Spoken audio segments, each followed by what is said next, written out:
Chapter 13. Spiritualism and Religion. In the United States of America, nearly 100,000 men are paid salaries to preach the alleged Word of God and His relations to His creatures. These men contract to impart to us the knowledge which treats of the existence, character, and attributes of our Creator, His laws and government, the doctrines we are to believe, and the duties we are to practice, thousands of them with the prospect of a host of theological students to help them, in time, teach this science according to a formula prescribed by the Bishop of Rome to millions of people. Over 50,000 local and traveling ministers representing different denominations, each contradicting the other upon more or less vital theological questions, instruct in their respective doctrines millions of others. Many of these teach according to the canons of the cis-Atlantic branch of an establishment which acknowledges a daughter of the late Duke of Kent as its spiritual head. There are many 100,000 Jews, some thousands of Orientals of all kinds, and a very few who belong to the Greek Church. A man at Salt Lake City with 19 wives and more than 100 children and grandchildren is the supreme spiritual ruler over 90,000 people. It's like 20-something million now, right? But a guy with one wife now, who believe that he is in frequent intercourse with God. For the Mormons are polytheist as well as polygamist. Well, they believe in the Christian Trinity, so yeah, I guess you could say they believe in gods. And their chief god is represented as living in a planet they call Kolob.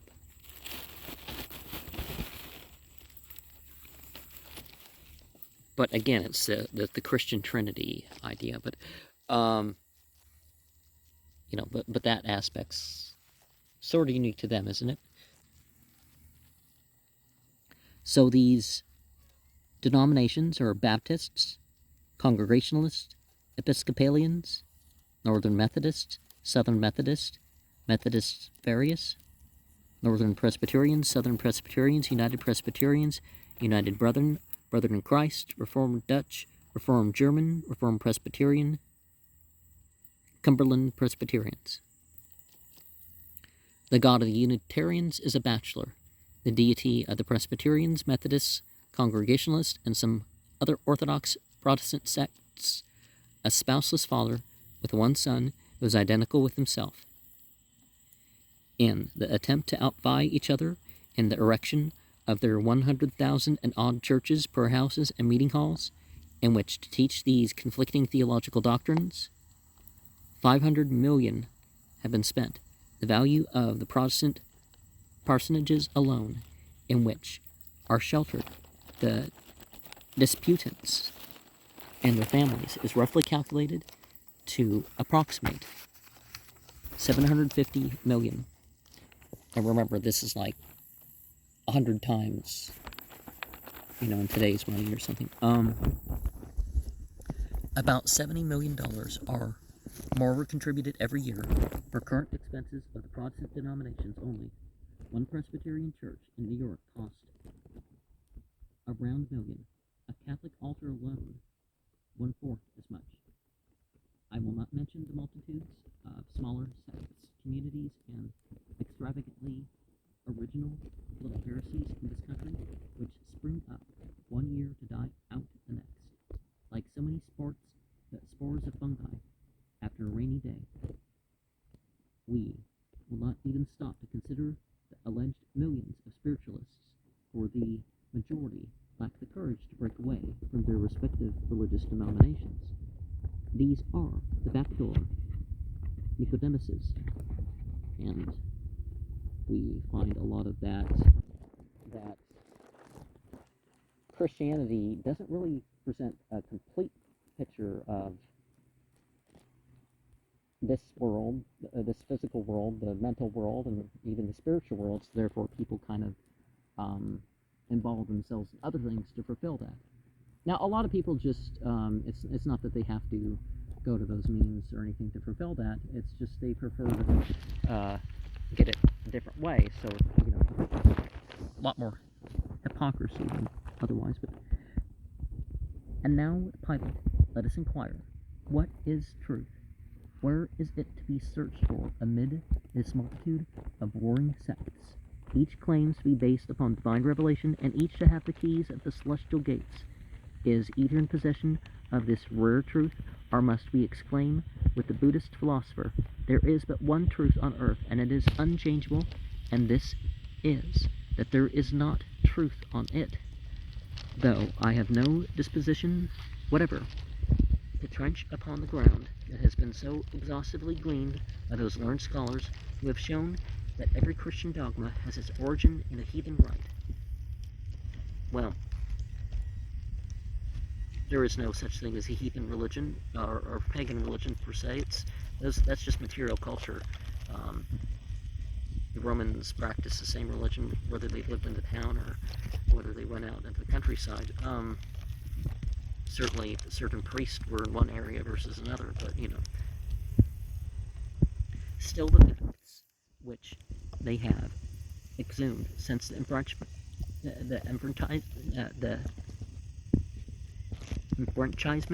of science will lose nothing by repetition. Besides, I propose to examine these facts from a different and perhaps a rather novel point of view, that of the old philosophy. These I have treated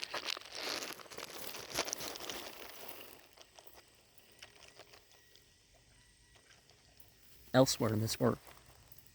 I have used them as a standard by which to compare Christian dogmas and miracles with the doctrines and phenomena of ancient magic and the modern new dispensation, as spiritualism is called by its votaries.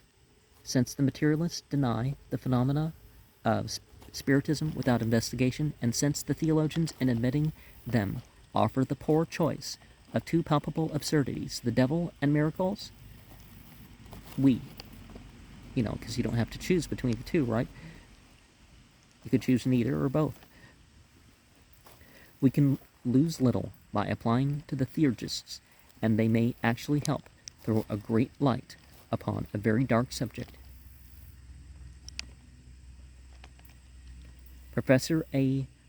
Butler of the Imperial University of St. Petersburg remarks in a recent pamphlet entitled Mediumistic Manifestations as follows: let the facts of modern spiritualism belong, if you will, to the number of those who were more or less known by the ancients.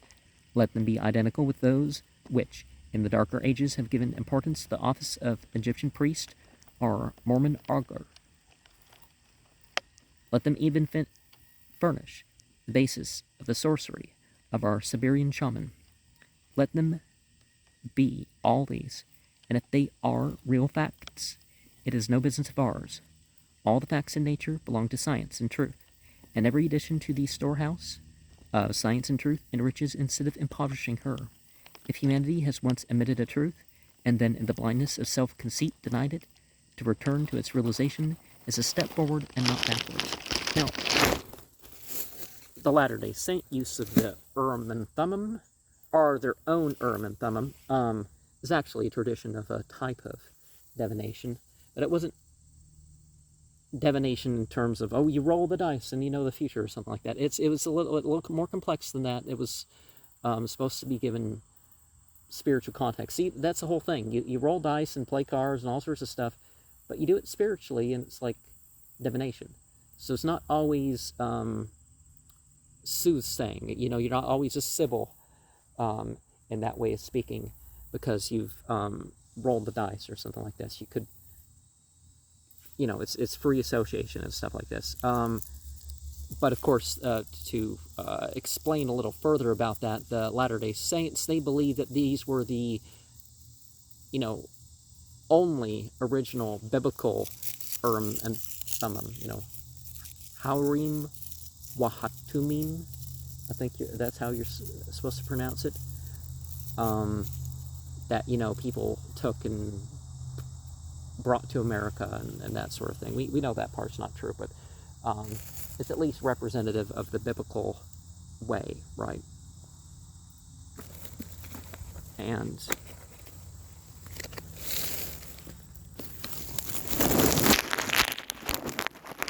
the day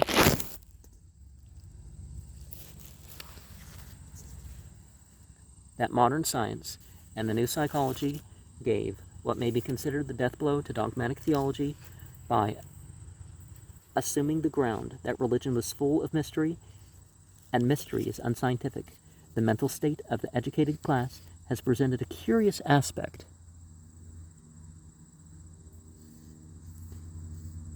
Society seems, from that time, to have been ever balancing itself upon one leg, on one unseen tightrope stretched from our visible universe into the indivisible one, uncertain whether the end hooked on faith and the latter might not suddenly break and hurl it into final annihilation. The great body of nominal Christians may be divided into three unequal portions: materialists, spiritualists, and Christians proper. The materialists and spiritualists make common cause against the hierarchical pretensions of the clergy, who, in retaliation, denounce both with equal acerbity. The materialists are as little in harmony as the Christian sects themselves.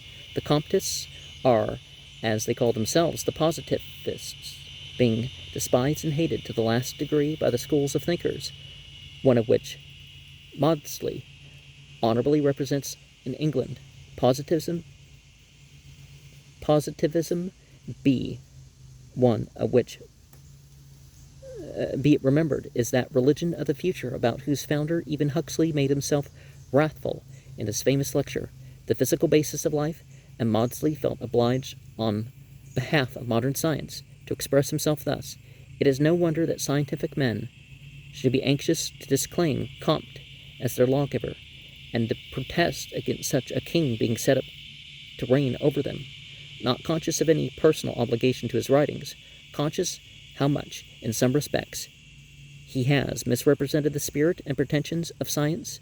They repudiate the allegiance which his enthusiastic disciples would force upon them, and which popular opinion is fast coming to think a natural one. They do well in thus making a timely assertion of independence, for if it be not done soon, it will soon be too late to be done well." H. Maudsley in Its Body and Mind. When a materialistic doctrine is repudiated so strongly by two such materialists, such as Huxley and Maudsley, then we must think indeed that it is absurdity itself. Among Christians there is nothing but dissension.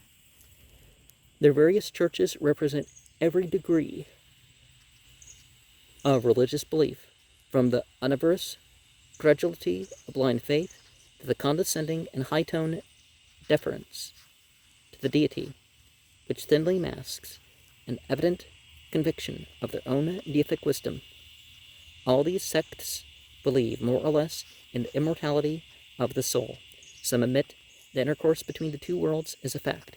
Some entertain the opinion as a sentiment. Some positively deny it, and only a few maintain an attitude of attention and expectancy. Impatient of restraint, longing for the return of the Dark Ages, the Romanist Church frowns on modern spiritualism. Well, their level of control, the lack of science and some of the other stuff, no, that's not what they want at all. Which it terms diabolical manifestations, and indicates what she would do to their champions had she but the power of old, were it not for the self-evident fact that she herself is placed by science and truth on trial, and that she is handcuffed. She would be ready at a moment's notice to repeat in the 19th century the revolting scenes of former days. As to the Protestant clergy, so furious is their common hatred toward spiritualism that, as a secular paper very truly remarks, they seem willing to undermine the public faith in all the spiritual phenomena of the past as recorded in the Bible, if they can only see the pestilent modern heresy stabbed to the heart. Boston, Sunday Herald, November 5th, 1876. Summoning back the long-forgotten memories of the Mosaic laws, the Romish Church claims the monopoly of miracles and of the right to sit in judgment over them, as being the sole heir thereto by direct inheritance. The Old Testament, exiled by Colenso, his predecessors and contemporaries, is recalled from its banishment. The prophets, whom His Holiness the Pope condescends at last to place, if not on the same level with himself, is, at least, at a less respectful distance, are dusted and cleaned. See the self-glorification of the present Pope in his work entitled Speeches of Pope Pius the IX by Don Pascal de Franciscis, and the famous pamphlet of that name by R.T. Honor W.E. Gladstone. The latter quotes from this work are named the following sentence pronounced by the Pope: "My wish is that all governments should know that I am speaking in this strain, and that I have the right to speak even more than Nathan the prophet to David the king, and a great deal more than St. Ambrose had to Theodosius."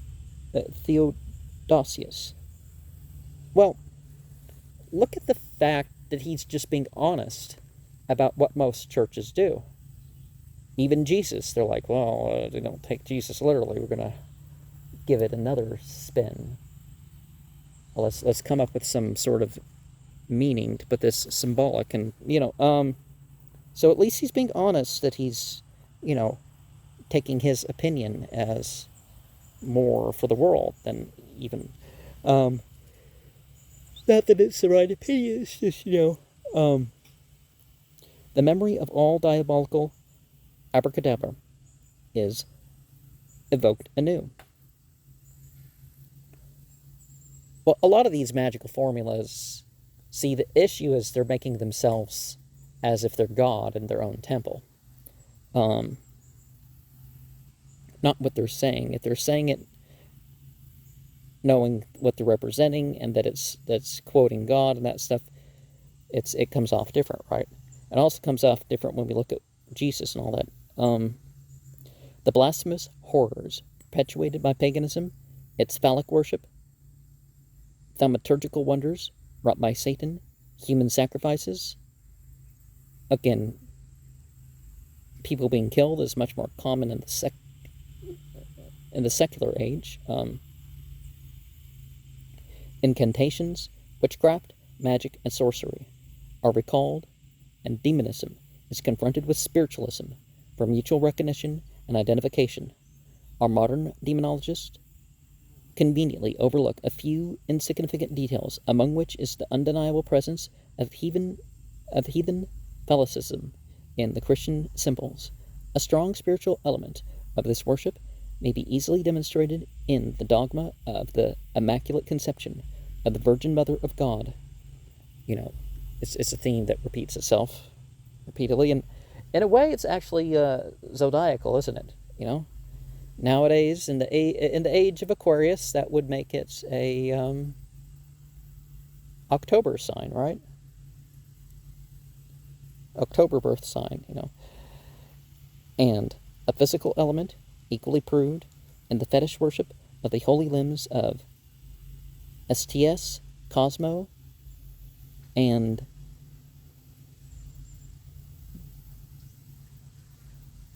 Daminao at Isernia, near Nepal,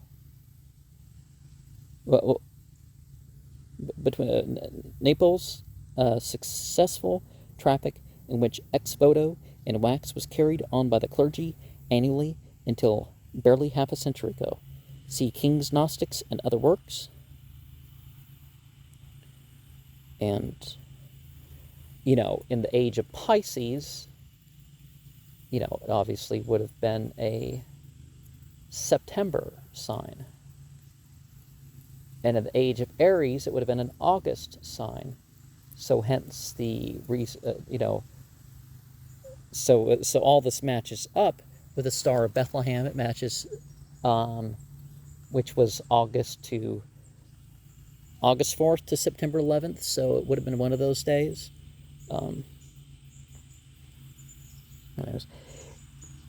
It is rather unwise on the part of Catholic writers to pour out their vials of wrath in such sentences as these, in a multitude of pedagogos, the phallic stone, ever and always assuming, like the Grecian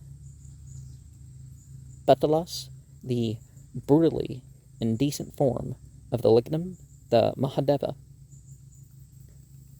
Des Mosso la Magie au 19 me Siècle, Chapter 1. Before casting slurs on a symbol whose profound metaphysical meaning is too much for the modern champions of that religion of sensualism par excellence, Roman Catholicism, to grasp, they are in duty bound to destroy their oldest churches and change the form of the cupolas of their own temples. The Mahadi of Elephanta, the round tower of Bangulpur, the minarets of Islam, either rounded or pointed, are the originals of the campanile column of San Marco at Venice, of the Rochester Cathedral, and of the modern Duomo at Milan. All these steeples, turrets, domes, and Christian temples are the reproductions of the primitive idea of the lithos, the upright phallus. The western tower of St. Paul's Cathedral, London, is one of the double lithoi placed always in front of every temple, Christian as well as heathen. Well, again, whether it's Christian or not has nothing to do whether it's actually heathen or not. But in the Islamic thing, it's just to get above the crowd and give the call to prayer. What shape or how one does that by climbing a hill or whatever, that's immaterial. So, and obviously in closing it, that you go up and call from the top, that's in a spiral staircase or whatever, that's still, it's, if anything, that could be a thing of safety. Going upstairs and not falling off the edge. Moreover, all Christian churches, particularly in Protestant churches, where they figure most conspicuously, the two tables of stone of the Mosaic dispensation are placed over the altar side by side as a united stone, the tops of which are rounded. The right stone is masculine, the left feminine. Therefore, neither Catholics nor Protestants have a right to talk of the indecent forms of heathen monuments, so long as they ornament their own churches with the symbols of the lingam and yoni, and even write the laws of their God upon them. Another detail, not redounding the very particularly to the honor of the Christian clergy, might be called in the word Inquisition. The torrents of human blood shed by this Christian institution and the number of its human sacrifices are unparalleled in the annals of paganism. Another, still more prominent feature in which the clergy is surpassed, their masters, the heathen, is sorcery. Certainly in no pagan temple was black magic, in its real and true sense, more practiced than in the Vatican, while strongly supporting exorcism as an important source of revenue. They neglected magic as little as ancient heathen people. Again, we shouldn't use the word heathen is just somebody who believes something different.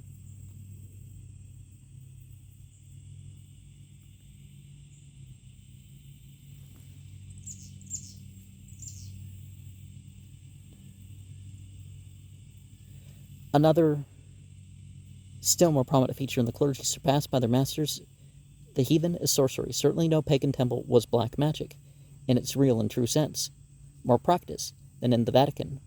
While strongly supporting exorcism as an important source of revenue, they neglected magic as little as the ancient heathenism.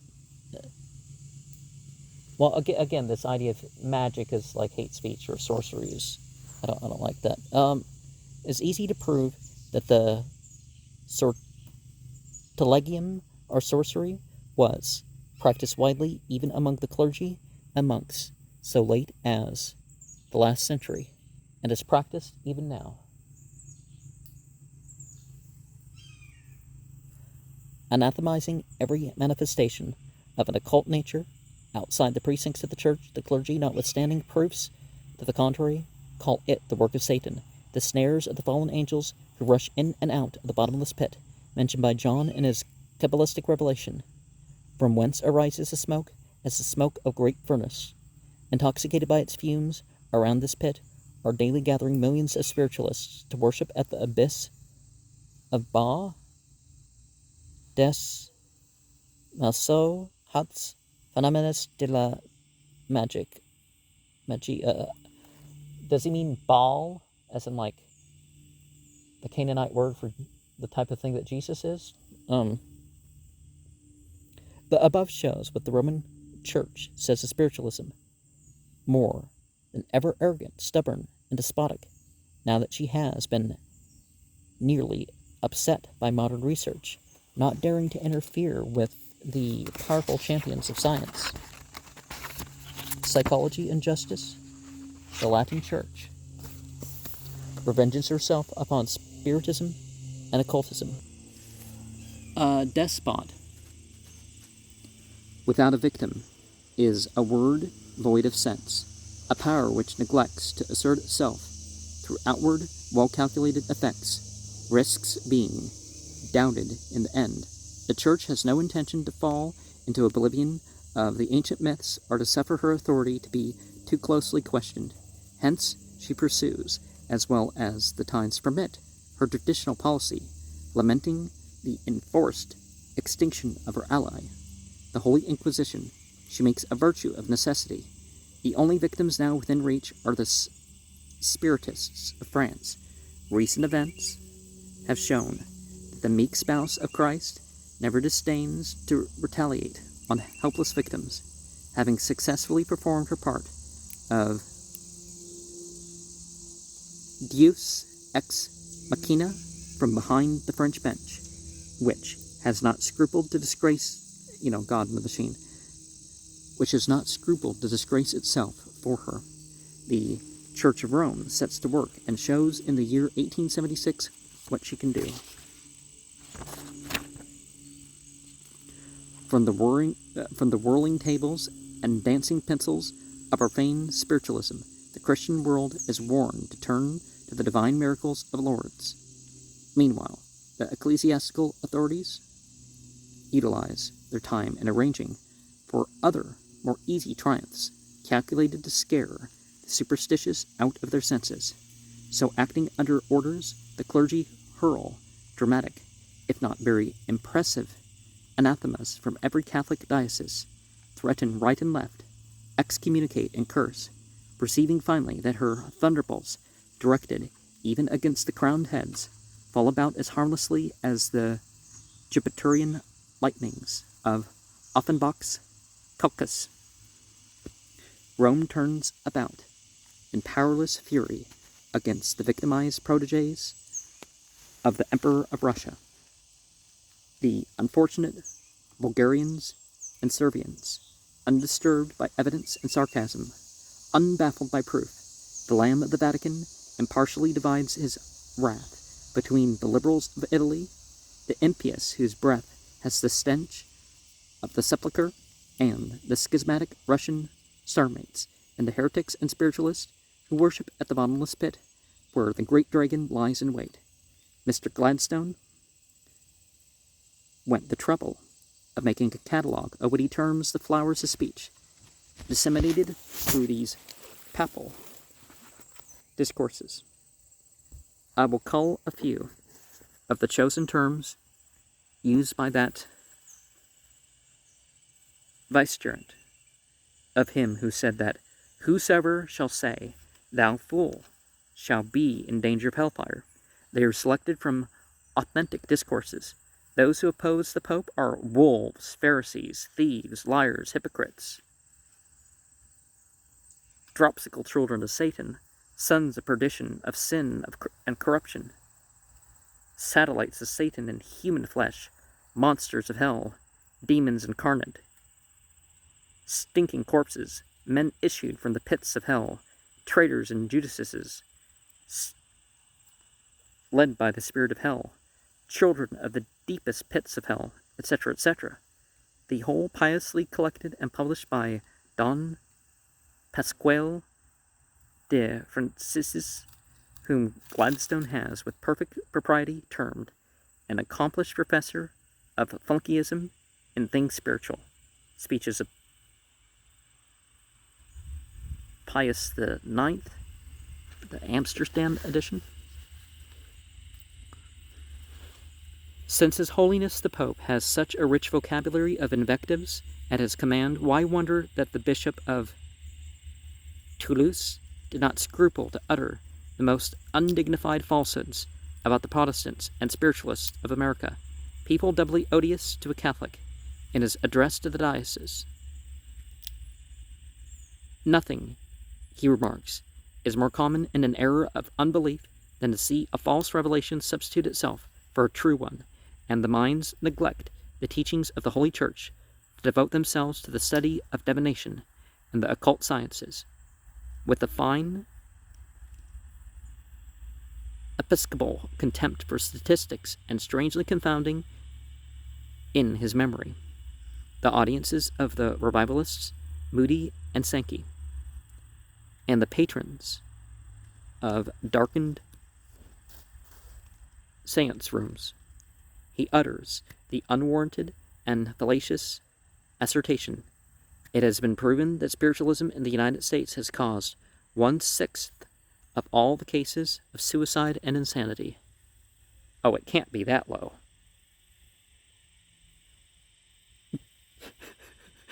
Right? Of course, that's their religious belief. So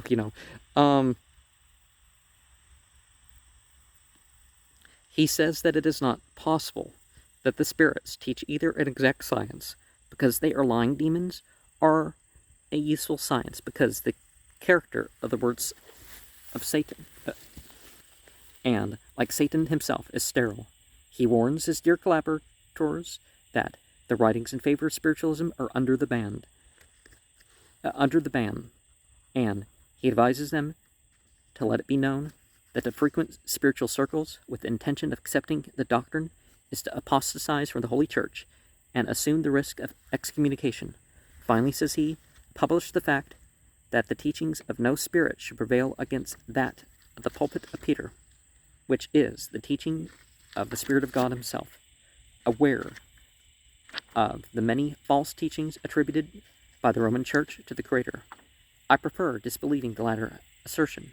The famous Catholic theologian Tillemont assures us in his work that all the illustrious pagans are condemned to the eternal torments of hell because they lived before the time of Jesus, and therefore could not be benefited by the redemption.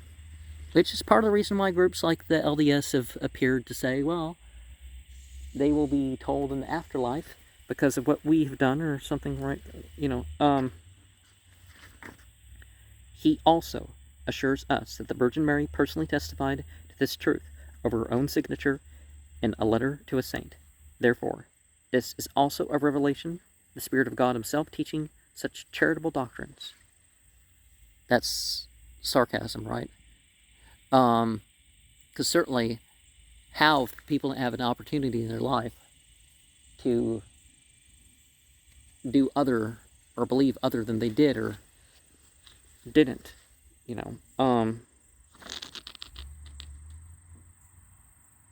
One may also read with great advantage to the topographical descriptions of hell and purgatory in the celebrated treatise under that name by a Jesuit, the Cardinal Bellarmine.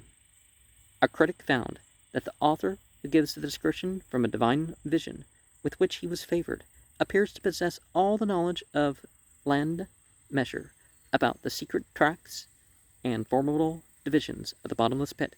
Justin Martyr having actually committed to paper the heretical thought that, after all, Socrates might not be altogether fixed in hell. His Benedictine editor criticizes this too benevolent father very severely. Whoever doubts the Christian charity of the Church of Rome in this direction is invited to peruse the censure of the Sorbonne on Marmontel's Belisarius, the Odium Theologicum blazes in on the dark sky of orthodox theology, like an aurora borealis, the precursor of God's wrath, according to the teaching of certain medieval divines. And as there's dots here,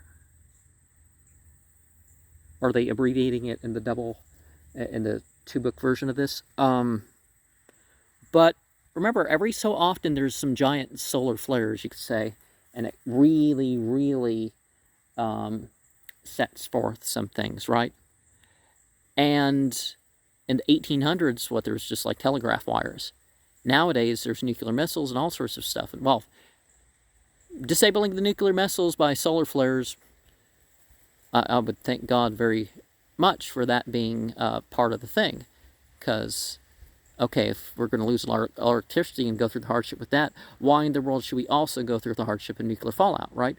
So I'll be grateful that we're not going through that part of it. But, and it also explains a lot of this alien stuff that we hear of.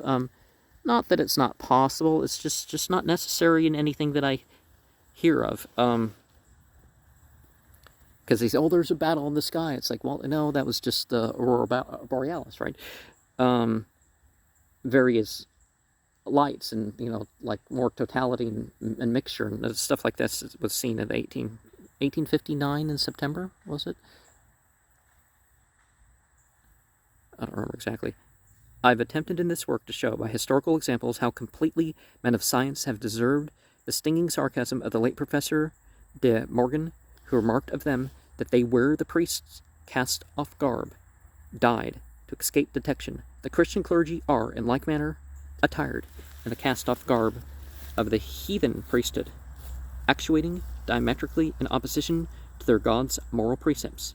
Well, we all have the same God, so I don't like that way of phrasing, but but nevertheless, sitting in judgment over the whole world, while people have their ideas that they project as being God,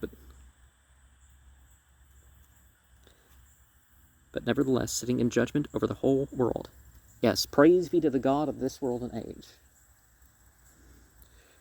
When dying on the cross, the martyred man of sorrows forgave his enemies. Jesus, I guess. His last words were a prayer in their behalf. He taught his disciples to curse not, but to bless, even their foes. Yeah, make a curse. If you're going to curse, make it like a binding from doing wrong, not, I'm going to punish you regardless. But the heirs of St. Peter, the self-constituted representatives on earth of that same meek Jesus, unhesitatingly curse whoever resists their despotic will. Besides, was not the Son long since crowned by them into the background? They make their obeisance only to the Dowager Mother, for according to their teaching, again, through the direct Spirit of God, she alone acts as a mediatrix. The Ecumenical Council of 1870 embodied the teachings into a dogma, to disbelieve which is to be doomed forever to the bottomless pit. The work of Don Pasquale de Franciscis is positive on that point, where he tells us that, as the Queen of Heaven owes to the present Pope the finest gem in her coronet, since he has conferred on her the unexpected honor of becoming suddenly immaculate, without a male, so then God must not be the father if it's without a male. There is nothing she can obtain from her son for her church. Read the speeches of Pope Pius IX by Don Pasque de Franciscis.